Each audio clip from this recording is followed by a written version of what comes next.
طيب عندك في نهاية الحلقة أنت عندك يعني دائما تركز على التربية والوطنية وكيف يمكن أن نعيد تشكيل الهوية أو الثقافة. نعم يعني من وين نبدأ اليوم؟ يعني إيران متغلغلة في كل بلد عربي بعد الثورات العربية، فوضى عارمة لا حد لها، من وين نبدأ؟ نحن بحاجة إلى أن نقرأ. قبل ما نقرأ بحاجة، أنا ثورة 10 تشرين الأول اللي تأثرت فيها بالجامعة بال 2013 سميتها ثورة على الزيت. طب اليوم إذا ما أنا صرت على ذاتي وما مشيت مثل الأعمى وراء الأهواء الخارجية هون وهون، بلش حط الإطار السليم. ثاني شيء بدي أتثقف. يعني أنا عبارتين بكتاب تائه: ما أكثر العلم وأقل التعلم. لبنان للأسف عندنا نسبة تعلم أكثر من 92%، ولكن ما في ثقافة. كيف ناس متعلمين بيفتخروا أنه بنوا العالم وعملوا العالم وبلدهم بعده عم تناحر عقيم؟ فيجب أن نقرأ. عشان هيك أنا موضعت كل أفكاري وتجربتي وضعتها بكتب، لأنه هذا توثيق مثل ما قام بالثورات الأوروبية وبأمريكا وأدت إلى نتيجة وعالجت مشاكل المجتمع. هذه الطريقة الصحيحة للعلاج. أدعو إلى التبصر، إلى القراءة، وإلى إرساء أسس مواطنة عربية حقيقية. وإذا ما مشينا بهالإطار سيذكر التاريخ أنه نحن رح نروح نحو الهاوية أكثر. لأنه شوفي مسار الأحداث بالسبعة 8 سنوات اللي مرقت، من سيء إلى أسوأ، من فتنة إلى فتنة أكبر، من تفرقة وفرقة إلى فرقة أكبر. يعني حدا كان بيقول يصير في تفجير انتحاري بالسعودية مثلا، حدا كان يتوقع يصير باليمن وبليبيا فهيدا الأساس اللي عم بدعي له.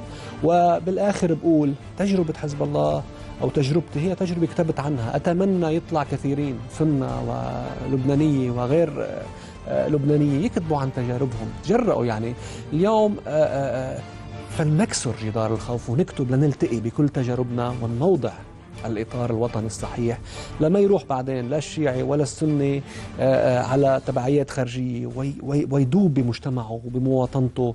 لننهض بهالمجتمعات وبلينا من هالأفكار العالية والقضايا التي تعمينا وما فيها مصلحتنا مصلحة أولادنا. حرام، شو بدنا نورث أولادنا إذا نحن عم نعلق بهالجو. نعم. طب ماذا عن الصراع السني الشيعي؟ يعني على المدى البعيد أم القريب تتوقع أن ينتهي؟ واللي ظهر فجأة. في مش ظهر فجأة، هو طريق النحل من 2008. هو الإعداد له أخذ وقت طويل لكنه تفجر فجأة. حكيت أنا من وين؟ يعني بلشت بس صرت شوي أدرك بالأوائل الثمانينات لهلا عم بحكي عن هذا الموضوع. الجواب هون، أنا ما فيني إلا أحقد على السنة إذا أنا تربيت بهالطريقة. شو ما قالوا لي وشو ما قالوا بالعلن. والسنة لما كمان في أصوات بتيجي الرافضة وأصوات التكفير طب ما كمان يعني أنا عم بحكي لأنه أنا عشت هالتجربة. أتمنى يكون في أشخاص يحكوا بالتجربة بالمقلب، يكون في توازن بمعالجة ومقاربة الموضوع. لكن احنا فتنا بعصور وسطى، عصور داكنة مثل ما فاتت. أنا أتمنى نكون لمستوى العصور الوسطى. يعني الله يستر. بيقولوا في حركة ماشية بالتجهيل والظلامة والتوجه إلى وادي سحيق. اللي فينا نعمله هذا كتير قوي، في دفع اتجاه. فينا نفعل الدفع الآخر بالنماذج اللي عم نحكيها، لأنه في ناس صدقيني كان بلبنان وكان بالدول العربية في عنا مثقفين، بطل العصر مثل من زمان وانفتاح وفي عنا فئات مقتدرة وعندها رأس المال. خلينا ننشئ اتجاه معاكس. عم نحكي باتجاهات، اتجاه آخر ونقويه. لأنه كيف قصة صراع الخير والشر بالتاريخ؟ ما هو الخير إن شاء الله يعني بينتصر الخير، ولكن أيمتى؟ لما يغلب، يصير في عنده مؤيدين وعندهم تأثير. قصة الخير والشر رح تضل. هيدا اللي عم بدعي له. والسبيل الوحيد هو مواطنة عربية حقيقية. من بيده أدوات التنوير اليوم؟ احنا بنحكي مثل ما بيحكوا. هناك ناس هود الناس لازم يحتضنوا. يعني نحن ما حكينا على الشق اللي أنا يعني مثلا بتجربتي وقت أطلقت لبنان غدا وثورة 10 تشرين الأول، ثورة على الذات. ده بحكي لك كيف تم التضييق على كل علي وعلى الأشخاص اللي تواصلوا معي. يعني يمكن تنسي موضوع حزب الله.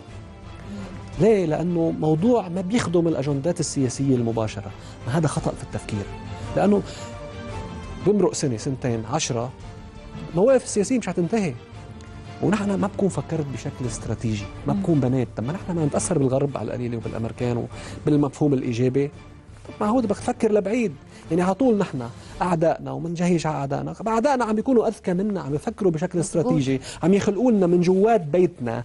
يعني اصعب شيء بس يكون البيت عندك متفجر ويخلق لك، يعني مثلا رحت على البحرين، الشعب البحريني عنده حس مواطني عميق متجذر. طب طلعت فت على الاحياء لقيت انه في طابور خامس، مجموعات صغيره، مجموعات صغيره تحرك تقلب الوضع كله. طيب المجموعات المقابله اللي هي لازم يرتفع صوتها، اللي بيحكوا مثلنا، طب ما هو همشين. يعني هذه المقاربه مطلوبه. ابدعوا من حرصي، اعطيت نموذج الكتاب. طب كيف بدنا نبني مواطنه والكتب بعدنا باجهزه؟ خلينا نكون جريئين بعدم الانسياق التام وراء ردة الفعل.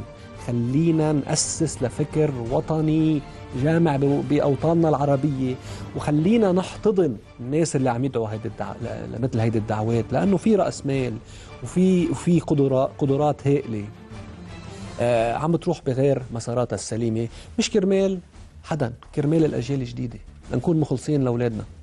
هذا اللي بقوله. أنت تخشى اليوم على الأجيال الجديدة، رغم أنه يعني قلت لي أنه في كثير شباب بيشوفوك بالصدفة ويخبروك قديش أنه معجبين في الكتب اللي ألفتها. صحيح، بس كمان بالمقابل في ناس أنت بس تربي ناس على الجبهات الإرهابية. يعني قلت لك فضت القرى من المقاتلين ومن الشباب، لأنه ما صوت الرصاص أقوى. والخيرين شو عم يصير فيهم اللي ما عم يقدروا يأثروا؟ عم بفلوا. يعني أنا قال لي مئات المرات من أعز الأصدقاء إنه أنت شو بعدك عم تعمل بالبلد؟ شو بعدك مع كل اللي عم يعملوه فيك واللي صار فيك؟ روح برا بيعملوك قديس، بيحترموك، بتلاقي مجال. قلت مش قادر، هذا مكان وجودي، هذا هون بدي لما بأثر ببلدي وبمجتمعي بوطني وبمحيطي. ما له أهمية الفكر اللي عم شاركه مع الآخرين. أيوه. مثل ما قلت بكتاب الأخير، أقول كلمتي وأبقى. طيب بلاش نقول بعد 2 أو 5 سنين أو 10 سنين، بعد 30-40 سنة المنطقة هذه من سيقودها؟ أنا ناقشت كثير ناس وكانوا رغم أنهم ضد الفكرة، لكن يعني يرون أن التيار الكاسح حيكون هو التطرف. طبعا ما أنت ارجعي 10 سنين لورا أو أقل، حتى 5 سنين، شوفي كيف الاتجاهات تبع الاستراتيجيات والمفاهيم الفكرية والسياسية، من وئام أكثر إلى تفرقة، من استقرار أكثر إلى حد ما إلى تمزق، من تطرف إلى تطرف أكثر. جبهات شفتي كيف عم ترتسم. نعم. واليوم نحن على طول الحق على الأمريكان والحق على الغرب والحق علينا. يعني فلننظر إلى وضعنا، أراها بعد 50 سنة إذا ما صار فيه المسار اللي حكيت عنه، والتاريخ سوف يسجل ذلك. سوف ندخل بعصر ظلام مدقع. إذا صار يعني إمكانات تغيير مسار الشعوب ممكن. ليه؟ أنت اليوم أنت قاعد على جهازك تعرف أصغر شغلة عم تصير بآخر أقاصي العالم، مش هيك؟ الفكر انفتح، صار عندك مكتب. اليوم نحن عم ندعي للقراءة، بس صار عندك مكتبات موجودة على الإنترنت وغيره. يعني فلنستثمر هذا الشيء لصالح. أدعو يعني أهم دعوة اللي بيشاركونا الأفكار، فلنلتقي، فلنتوحد، نكسر جدار الخوف، لنواجه المصير الأسود ممكن نوصل له إذا بقينا على حركة صمتنا. لبنان غدا هي حركة سياسية أنت أطلقتها، ما هي هذه الحركة وأين صارت اليوم؟ حركة لبنان غدا هي يعني أصدرنا برنامج سياسي من 70 صفحة يعالج كل الشؤون الوطنية اللبنانية، ودخل فيها قضاة ودكاترة جامعة. ولكن شو صار بلبنان غدا؟ حوصرت من الجميع. الكتاب الثالث بفرجي كيف حوصرت. الكتاب الثالث اللي هو تائه في الحظيرة نتاج للكتابين، يعني ماذا حدث معهم بك يعني بعد؟ في أبعاد فكرية وفلسفية، وحتى حسب تعبير أحدهم صوفية، يعني إنسانية صوفية. لا، شو صار؟ حوصرت بشكل كامل. من الجميع. ما للأسف هون اللي بيقولوا حكينا عن حزب الله وعن تجربة، بس من الجميع، كل متآمر على الوطن. يعني في ثقافة صف معنا، يعني أنت عندك خطر خارجي عم بحكيها بمحبة وبحرص، وعندك وضع متآكل بالداخل. شو بتعمل أنت؟ الأولى عادة الإنسان مع ردة الفعل السريعة، الإنسان مع الخطر الداهم، مش وقت إصلاح البيت، مش وقت الإصلاح. ما صرنا نحن بهالفترة بهالنغمة كتير مواجهة الخطر الخارجي. طب الخطر الخارجي اشتغل على فكر الناس. طب حزب الله مثلا صار في 3 أجيال، مدارس المهدي، مشروع شهيد، يعني هيدي الكلمة مشاريع جاهزة. عرفتي كيف؟ مثل ما هلا عم بيصير، يعني ليش عم يربح التطرف السني؟ مشاريع انتحارية. عرفتي القصة؟ نحن اللي فشلنا. اللي عم اقول هلا تعالوا الشهامة شو هي؟ انك تعترفي بخطأك، تعملي نقد ذاتي، بتصلحي من المستوى العائلي والمنزلي والأساسي.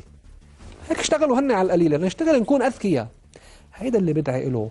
وفي مجال، في أرضية، يعني بس أفرجوا عن العقول شوي، احتضنوها. في مجال الأخذ والعطاء، يعني عم نروح وعم نشوف وعم نتابع بدولنا العربية في مجال. خلي الأمور تاخذ منحى، مش نواجه نحن التطرف الآخر بتطرف عنا، لأنه هيدا بيوقف بوجهه بحافظ لنا على مواقعنا. لا، هون بفيدني سنة وسنتين وبسجل مواقف، بس للأجيال اللي بعيد خليني يكون شهم. الشهامة هي اعتراف بالخطأ، تصليحه، تفكير لبعيد. آخر سؤال بسألك إياه عن تعليق البعض عن كتبك أنها أجرأ منك. لا، يعني أنا لك حكيت بالآخر ما عندي لا خط أحمر.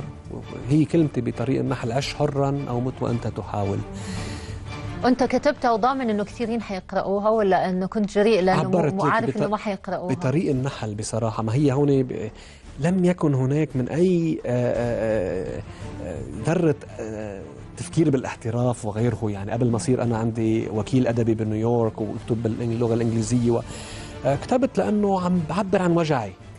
وهي لأنه هالمعدن هذا، ليش طريق النحل مثلا بالثلاثية غيرنا الديزاين بس بقي الكتاب مثل ما هو، ما زدنا عليه مثل ما اشتغلنا بالكتب الأخرى، لأنه هالمعدن اللي فيه طاقة إيجابية بسيطة لامس قلوب الناس، فحبيت أتركه مثل ما هو. وهيدي حركة ربنا بالحياة، وحركة يعني البشر هيك بيتحركوا. وإن شاء الله يكون يعني في مصلحة وصلاح لنا ويقروا الكل. وأتمنى طبعا، يعني التجربة لا تعني شيئا إن لم يتم مشاركتها مع الآخرين. نعم، وأتمنى ينكتب لك عمر طويل ونقابلك في حلقات قادمة، والله يقويكم، وتنجو من أي محاولة. إن شاء الله ما بيصير في محاولات، وإن شاء الله بنعيش يعني بالحد الأدنى من الرفاه. وأشكرك مجددا، وأدعو إلى نموذج عربي مبني على مواطنة حقيقية للمرة الأخيرة تنتشلنا من الأتون المدمر. شكرا لك دكتور رامي علاق على هذه المشاركة، وأشكركم على المتابعة. ألقاكم في الأسبوع المقبل بمثل هذه الليلة. تصبحوا على خير.